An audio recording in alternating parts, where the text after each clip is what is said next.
That one's worth more than your life, the man said, just loud enough for people nearby to hear. His friends laughed behind their champagne glasses. Malik didn't flinch. He stood quietly near the velvet rope, hands in his pockets, just admiring the smooth gray coat of the Rolls Royce. He hadn't touched it. He hadn't even crossed the line. But in that moment, surrounded by millionaires in suits and watches, his presence alone felt like a challenge to someone who couldn't handle it. Have you ever been in this kind of situation or ever seen someone get hated, not for what they did, but just for staying calm when they were being disrespected? Let us hear it in the comments, and don't forget to tell us where you're watching from. Let's rewind. Malik Barnes walked into Sterling Auto House with one thing in mind: reliability. Nothing flashy, nothing new, just a dependable used car to replace his worn-down Civic that had finally quit on him last week. He came alone, gray hoodie, clean jeans, and a manila folder tucked under his arm. The dealership had good reviews. He'd found a decent 2013 Corolla online, already pre-approved for financing. All he needed was to sign the paperwork and leave. But as he stepped onto the polished tile floor, something caught his eye. On the far end of the showroom, behind velvet ropes and branded signs, sat a collection of machines that didn't even look street legal. A bright orange Lamborghini Urus, a midnight black Rolls-Royce Ghost, and at the center, like a jewel in a crown, a silver Bugatti Chiron, its engine softly growling as they prepped it for display. Above them, the sign read, Sterling Elite Ultra Luxury Line Launch One-Day Showcase. Malik paused, not long, just enough to appreciate the craft, the engineering. He didn't take out his phone, didn't ask questions. He just stood there for a moment, soaking it in. And that's when he walked in. The doors slid open, and in came a man who looked like money had raised him since birth. Blue blazer tailored to the inch, gold cufflinks, slick back hair, and loafers with soles that had never touched gravel. His name was Preston. You didn't need to be told. It was written all over his posture. He walked in like the room was his, like the velvet ropes were put there to keep everyone else out. Two friends flanked him, both grinning and smug, champagne already in hand. They were here for the launch party, by invitation only. And then Preston saw Malik. His grin twitched. Because Malik wasn't wearing a Rolex. He wasn't standing with a salesperson. He wasn't sipping champagne. He was just there. Keep dreaming, brother, Preston called out, stepping closer, loud enough for the nearby staff to hear. They don't offer layaway on Bugattis. Malik turned slightly, gave him a polite smile. Maybe not today, he said quietly, but one day. And just like that, he turned and walked away. He didn't fire back, didn't try to prove anything. He just went back to the front desk where the salesperson, Kevin, was prepping his financing paperwork. But that simple calm, that grace, that's what pissed Preston off the most. He stood there, blinking, the smirk gone from his face. His friends didn't laugh this time because Malik hadn't given him what he wanted. And some people, they can't handle not being feared. What would you have done right then? Walk away or say something? Let me know in the comments. Preston stared after Malik like he was studying a problem he didn't know how to solve, and that's when the switch flipped. He didn't want Malik gone because he touched anything. He wanted him gone because he didn't crawl. He leaned over to one of the nearby employees, motioned subtly toward Malik. You might want to watch that one, he muttered. Been circling those cars a little too long. The employee hesitated, but nodded. And Preston, he stood back, sipping his drink, watching with a grin that didn't reach his eyes. Preston didn't move from his spot near the velvet rope. He just stood there watching Malik like he was a problem that needed solving. Malik, on the other hand, was calmly reviewing paperwork with Kevin, the junior salesman. He wasn't whispering, wasn't side-eyeing the luxury cars anymore. He was just focused, answering questions, handing over documents, signing page by page. But to Preston, that still wasn't enough. He leaned against the champagne bar, nodded toward Malik again, and muttered to one of the showroom employees walking past. Seriously, y'all just letting anybody wander around in here now? I thought this was a luxury launch, not a free-for-all. The employee, young, clearly nervous, offered a tight smile but didn't say much. That's when Preston raised his hand and waved over the front desk. Can you get the manager out here, please? He said loudly enough for others to hear. The receptionist looked startled but picked up the phone anyway. Malik heard that, so did Kevin. But Malik didn't even turn around. He just kept signing. Have you ever been in a room where people didn't like you, not because of who you were, but because of how calm you stayed when they tried to make you break? Let me know in the comments and tell us where you're watching from. The manager came out moments later, walking fast and looking around like someone had tripped a silent alarm. His name tag read, Daniel, General Manager. Trim haircut, pressed white shirt, cufflinks. The kind of man who always smiled with his teeth but never with his eyes. Preston wasted no time. Glad you're here, he said, motioning to Malik with his glass. That guy's been hovering around the display cars, gave me and my guys a weird vibe. I don't know what his deal is, but it's making guests uncomfortable. Daniel followed his gaze toward Malik. No questions, no fact-checking, just a quick nod, then a straight walk toward the front desk, toward Kevin and Malik. Kevin straightened up. Hey, Daniel, he said, trying to sound upbeat. We're just wrapping up the financing on a Corolla. Mind if I have a quick word with your customer? Daniel said, not breaking eye contact with Malik. Malik turned, slow and steady. He looked Daniel dead in the face. Is there a problem? Daniel offered a smile. Not necessarily, just wanted to remind all our guests that today's luxury showcase is for high-tier clients only. We're asking everyone to remain in their designated browsing areas. Kevin shifted awkwardly. He's not browsing, though. He's just buying a used car. But Daniel kept going. There was a report that you were lingering around the VIP display section. We just want to ensure everyone here feels safe and respected. Malik raised an eyebrow. Safe? He glanced toward Preston, who was now pretending not to listen, despite facing them directly. I didn't cross any lines. I looked at a few cars, then came here to finish my paperwork. And I'm sure that's true, Daniel said quickly, but we just need to be proactive, you understand. Malik held his gaze for a second longer, then nodded once. I understand exactly what this is, he said. He didn't raise his voice, didn't argue, didn't play into it. He just turned back toward Kevin and asked, Can we keep going? Kevin nodded and continued, though slower now, his hands a little shaky. Daniel stayed where he was for a beat, then walked away. But his tone lingered in the air. Preston? He smiled again. He'd gotten what he wanted. Attention, suspicion, control. But something about Malik still unsettled him. Because even after being singled out, after being approached like a threat in the middle of a luxury showroom, Malik still hadn't broken. What would you do if someone reported you just for existing in a room they didn't think you deserved to be in? Would you fight it? Or stay calm and let the world show its face? Preston was getting irritated. He'd done everything he could to bait Malik. Mocked him, reported him, watched the manager confront him, but somehow none of it rattled him. Malik was still there, still sitting, still calm. That calm, that's what made Preston lose his. Across the showroom, the luxury launch was in full swing. Glasses clinked, shutters clicked. Laughter echoed under the vaulted ceilings as executives showed off Lamborghinis like they were trophies. Malik, meanwhile, sat across from Kevin at a side desk, double-checking the loan paperwork. His ID sat neatly beside the documents. He was just waiting for a printout. But the looks? They were starting to come. Other guests had begun to notice the tension. Not the luxury buyers, but employees, receptionists, porters, interns, people who watched Preston pace the floor and glare like he owned the place. Kevin leaned in. Hey, you okay? Malik gave a short nod. They don't want me here, he said quietly, but I'm not going anywhere.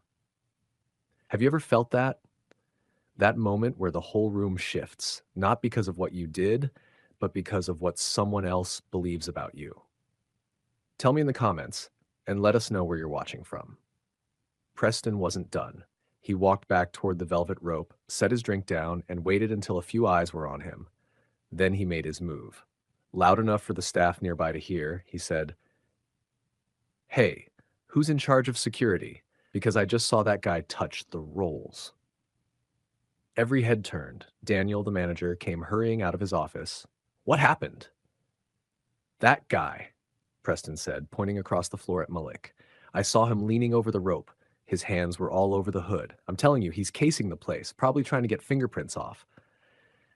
Kevin stood up halfway from his chair. That's not true, he said quickly. He hasn't even gotten up. He's been sitting with me the whole time. But Daniel hesitated, because Preston was loud and wealthy and dressed like someone whose complaints mattered. Daniel turned and looked straight at Malik. Is that true? Malik didn't move, didn't stand, didn't plead. Yes, I've been sitting here the whole time. Ask your cameras. Preston scoffed. Or maybe the cameras just missed it. People like that know how to move when no one's looking. The room went quiet. Too quiet. Kevin looked like he wanted to crawl under the table. A female employee near the coffee bar whispered, "Did he really just say that?" Daniel's jaw tensed. "We're going to need to pause this sale for a moment," he told Kevin. "I'll have someone review the footage." Malik let out the faintest breath. "You can pause it if you want," he said. "But I'm not going to defend myself against a lie just because someone rich said it loud enough." Preston crossed his arms. "Funny how that works, isn't it?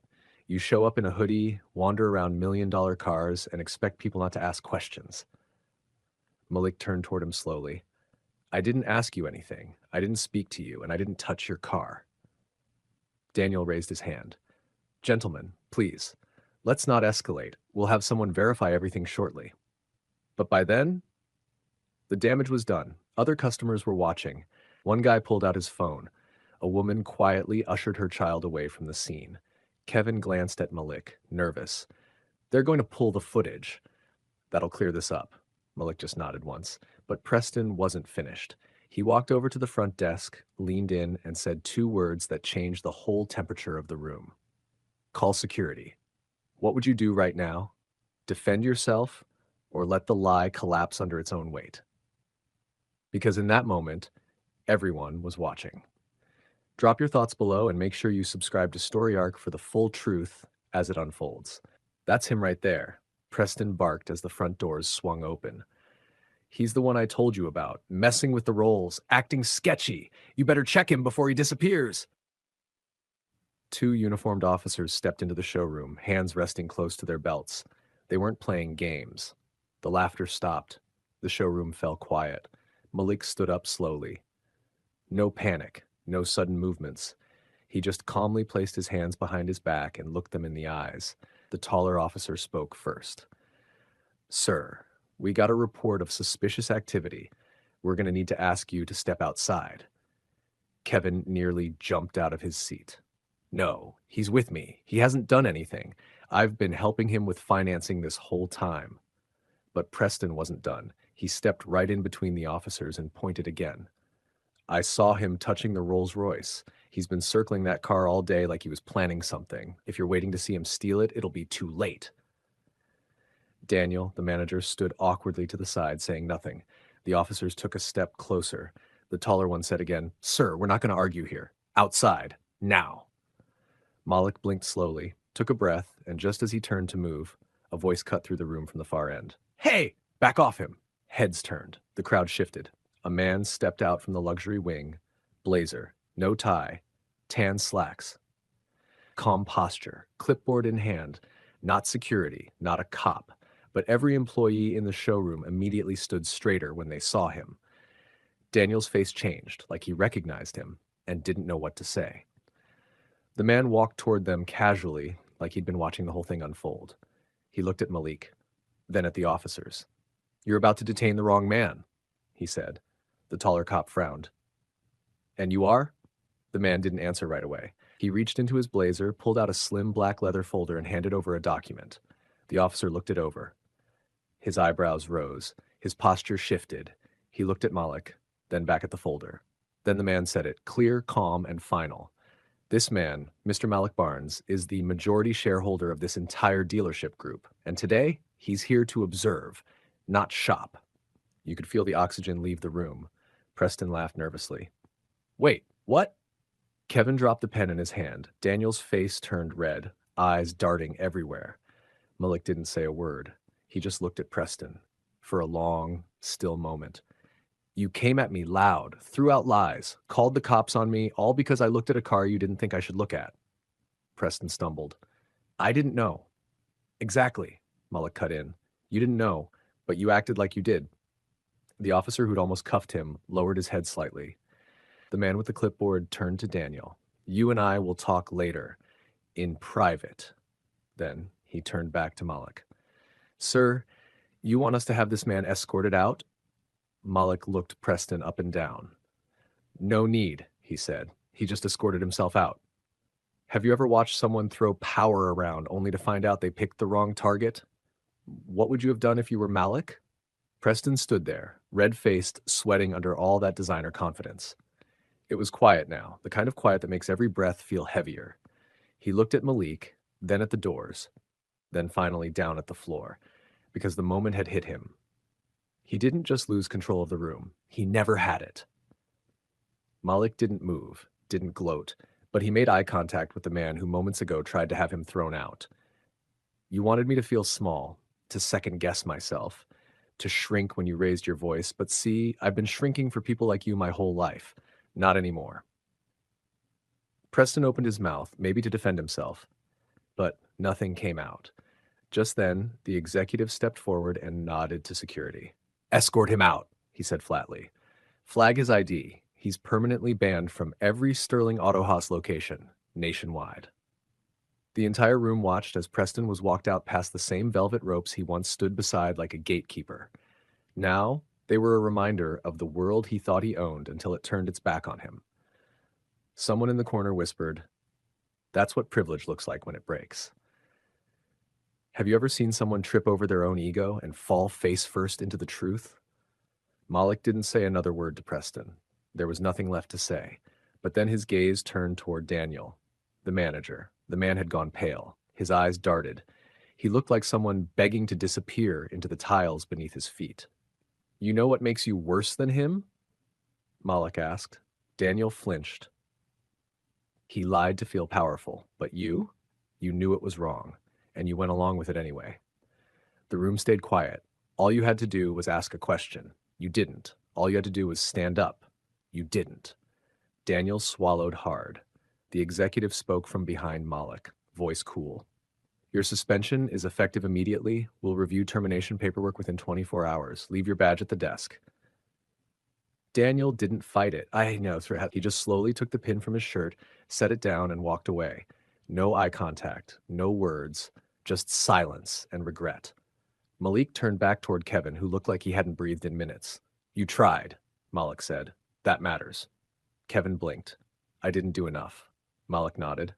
Next time do more, not just for someone like me, for anyone who's alone in the room. Kevin nodded hard. The executive stepped beside Malik again. If you're ready, sir, we can walk you through the final documentation upstairs. Malik didn't answer right away. He turned, looked over the cars, the showroom, the people who watched it all unfold. Then he said it. I came here to buy a car, but I left with the truth. This place didn't need a new fleet. It needed a reckoning. The next morning, the headline didn't mention a sale. It mentioned a shift. Black investor profiled at dealership, reveals he secretly owns the brand. The clip went viral, but it wasn't loud. It wasn't violent. It was quiet. Just a man, falsely accused, calmly saying, "You think I don't belong here? I own the floor you're standing on." And just like that, the world flipped. Don't forget to subscribe to Story Arc for more real stories like this, where the silence speaks and the lesson lands exactly where it needs to.